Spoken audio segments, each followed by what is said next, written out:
तो अब आ जाता है हमारे चैप्टर 8 पे, जो कि है इंग्लिश का चैप्टर 8, ए बर्थडे लेटर। ये है जवाहरलाल नेहरू जी, जो हमारे former prime, I think first prime minister थे, आई थिंक क्या वो थे ही उन तो उन्होंने लिखा था अपनी बेटी के लिए, जो कि हमारी फर्स्ट फीमेल प्राइम मिनिस्टर थी। तो ये तब की बात है जब वो लोग लाइक एक्चुअली में दोनों ही प्राइम मिनिस्टर नहीं थे, एंड एक्चुअली में ये एक जेल में थे और तब इंडिया फ्री भी नहीं हुआ था।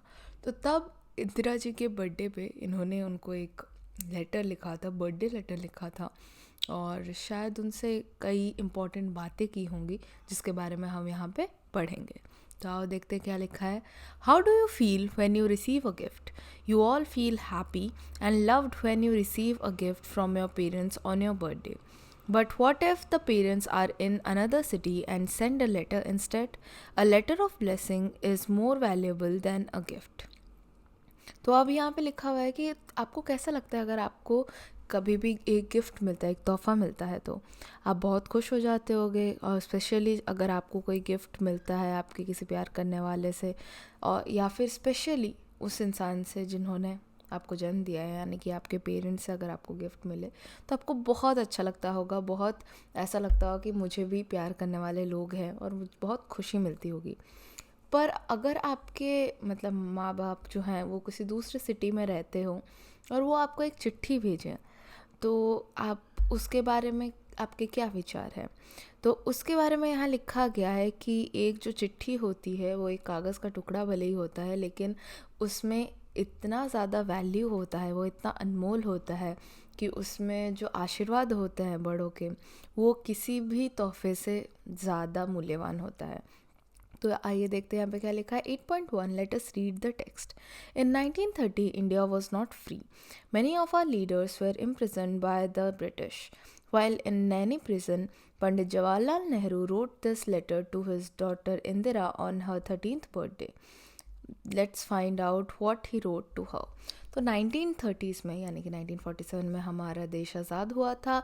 तो 1930s यानी कि अभी देश आज़ाद नहीं हुआ है, तो इंडिया सही फ्री में नहीं था। फ्री में नहीं था मतलब फ्री नहीं था, फ्री में मतलब क्या पैसे थोड़ी लगते उसके एनीवेज, तो यहाँ पे वो बहुत सारे लीडर्स जो थे हमारे, वो इस प्रिजन में रहते थे ब्रिटिशर्स के।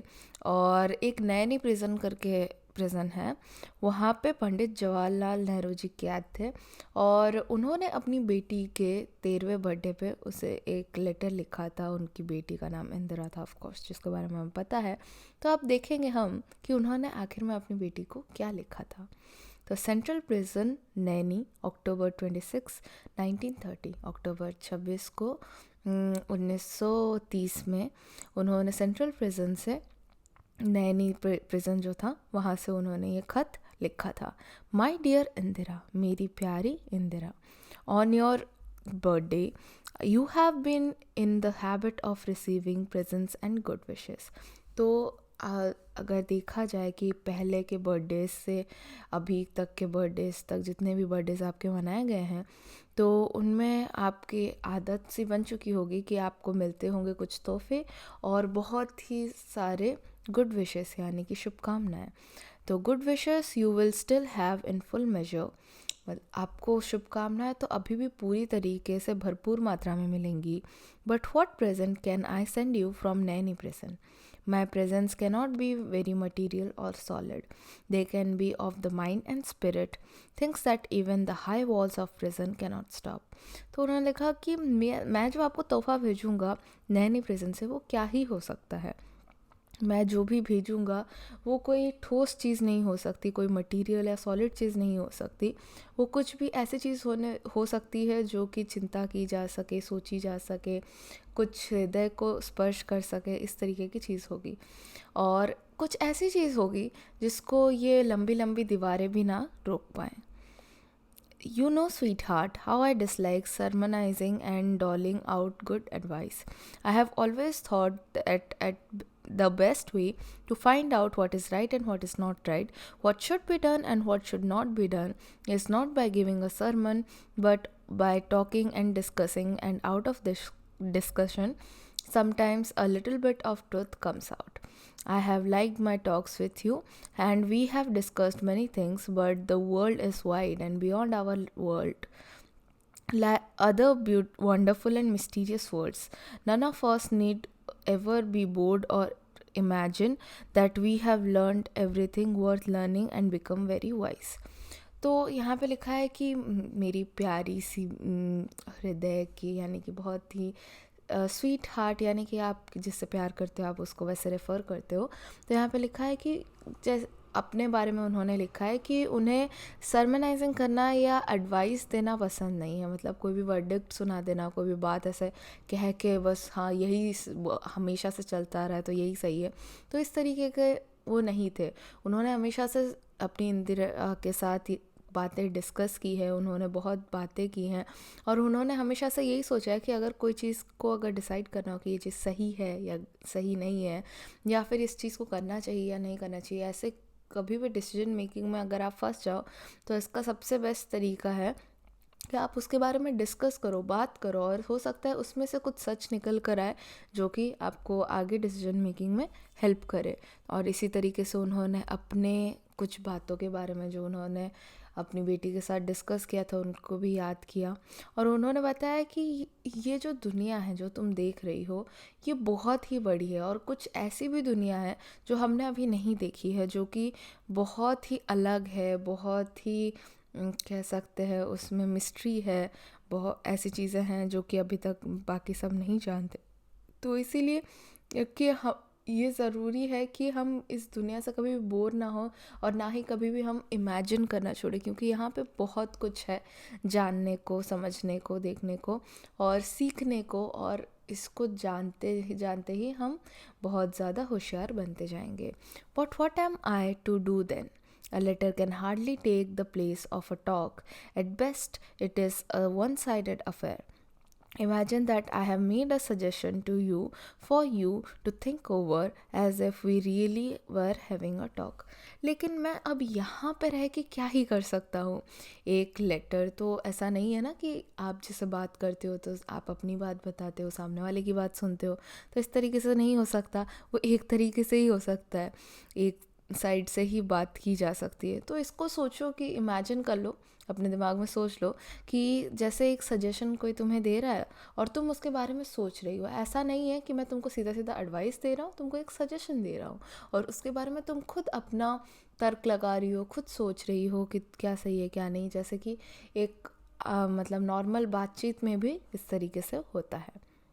In history, we read of great periods in the life of nations, of great men and women. Do you remember how fascinated you were when you first read the story of Jeanne d'Arc, and how your ambition was to be something like her? Ordinary men and women are not usually heroic. They think of their bread and butter, of their children, of their household worries, and the like. But a time comes when a whole people become interested in a great cause. Then history helps even simple, ordinary men and women to become heroes. Great leaders have something in them which inspires a whole people and makes them do great deeds. In India, a great leader, full of love for all who suffer and eager to help them, has inspired our people to great actions and noble sacrifice. He has helped to make the starving, the poor and the oppressed free and happy.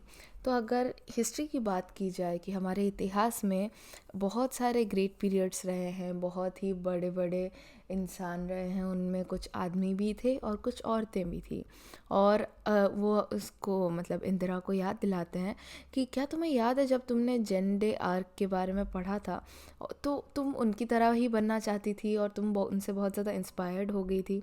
तो अगर हम आम आदमी की बात करें, आम मर्द और आम औरतें जो होती हैं वो इतने हीरोइक नहीं होते कि वो कुछ मतलब अलग ही करने का सोचे, कुछ बेहतर करने का सोचे, कुछ बड़ा करने का सोचे. वो सिर्फ अपने रोज़मर्रा के काम के बारे में सोचते हैं, कैसे वो रोज़ी रोटी कमाए उसके बारे में सोचते हैं, अपने बच्चों के बारे में सोचते हैं, और घर बार के बारे में सोच के उनकी सोच वहीं तक रह जाती है. लेकिन कभी कभी ऐसा समय आता है जब वो उसमें से निकलकर कुछ बड़ा करने की सोचते हैं. तो कुछ ग्रेट लीडर्स होते हैं, वो उनको इन सब चीज़ों के बारे में सोचने के लिए प्रेरित करते हैं और इनसे बड़े बड़े काम भी करवाते हैं। अब इंडिया की बात की जाए तो एक अच्छा लीडर कौन है? जिसके अंदर प्यार पूरी तरीके से भरा हो और जो दूसरों के लिए अपने आप को सैक्रिफाइस करने के लिए तैयार हो, दूसरों के लिए खुद सफ़र करने के लिए, खुद परेशानी में पड़ने के लिए तैयार हो और दूसरों की मदद करने के लिए तैयार हो, जो कि अपने एक्शन से, अपने काम से सबके लिए हेल्प करे और उसके हेल्प से लोग भूखे ना रहें और लोग मतलब गरीब ना रहें, ऑप्रेस्ड यानी कि उनके ऊपर कोई भी हावी ना हो और वो इस तरीके से खुशी से रह पाए और फ्री होके रह पाए। Bapuji is in prison but the magic of his message has stolen the hearts of India's millions. तो एक्चुअली में यहाँ पे वो बापूजी की बात कर रहे थे, यानी कि मोहनदास करमचंद गांधी जी की बात कर रहे थे कि एक जो इनमें से ऐसा इस तरीके का लीडर कोई है तो वो है बापूजी, श्री मोहनदास करमचंद गांधी जी। और उनकी बात में इतना जादू है कि उन्होंने बहुत सारे लोगों का दिल चुरा लिया है, दिल जीत लिया है, इंडिया के मिलियंस ऑफ लोगों का दिल चुरा लिया है। Men and women and even little children come out of their little shells and become India's soldiers of freedom. In India today, we are making history, and you and I are fortunate to see this happening before our eyes and to take some part ourselves in this great drama. What part shall we play in it? तो फिर वो बोलते हैं कि यहाँ पे आदमी और औरतें और शायद छोटे छोटे बच्चे भी बाहर आ रहे हैं, अपने जो एक घर है या फिर कंफर्ट जोन है उसको छोड़ के निकल के आ रहे हैं और इंडिया के लिए सोल्जर्स बन रहे हैं, सिपाही बन रहे हैं फ्रीडम फाइटिंग के लिए, और इंडिया में हिस्ट्री बन रही है। और तुम और मैं बहुत ही ज़्यादा खुश नसीब हैं कि हमको ये सब अपने आँखों के सामने देखने का मौका मिल रहा है। तो अगर और इतने बड़े ड्रामा का हम एक पार्ट बन पा रहे हैं, पर क्या एज हम इस बड़े से ड्रामा के पार्ट है तो हमारा क्या रोल बनता है इसमें, हम क्या पार्ट प्ले करते हैं? तो यहाँ लिखा है, if we are to be India soldiers we have to respect India's honour and that honour is a secret trust. It is no easy matter to decide what is right and what is not. One little test I shall ask you to apply whenever you are in doubt. Never do anything in secret or anything that you would wish to hide. For the desire to hide anything means that you are afraid, and fear is a bad thing and unworthy of you. Be brave and all the rest follows. तो उन्होंने कहा कि अगर हम एक India के सिपाही बनेंगे तो हमको इंडिया के ऑनर की रिस्पेक्ट रखनी होगी और उसके जो हमारे ऊपर विश्वास है एज हम उसके सिटीजन्स हैं उसकी भी हमें मर्यादा रखनी होगी। और इसके लिए अगर किसी भी चीज़ के लिए तुम डिसाइड ना कर पाओ कि क्या सही है क्या गलत है, क्या डिसीजन लेना चाहिए क्या डिसीजन नहीं लेना चाहिए, और कभी भी तुम डाउट में हो तो ये याद रखो कि कोई भी चीज़ अगर तुमको ऐसा मन करे ना कि इसको सीक्रेट रखना है या छुपाना है दूसरों से, तो वो चीज़ मत करो, क्योंकि अगर वो चीज़ सही होती तो तुमको उसे छुपाना नहीं पड़ता। और इसके वजह से तुम्हें डर भी रहेगा, और डर जो है वो बहुत ही बुरी चीज़ है और तुम्हारे लायक ही नहीं है। तो हमेशा मतलब बुलंद रहो और बहुत ही ब्रेव रहो, और उसके अलावा जो भी बाकी चीज़ें हैं वो तुम्हारा पीछा करते ही आ जाएंगी। You know that in our great freedom movement under Bapuji's leadership, there is no room for secrecy or hiding. We have nothing to hide. We are not afraid of what we do or what we say.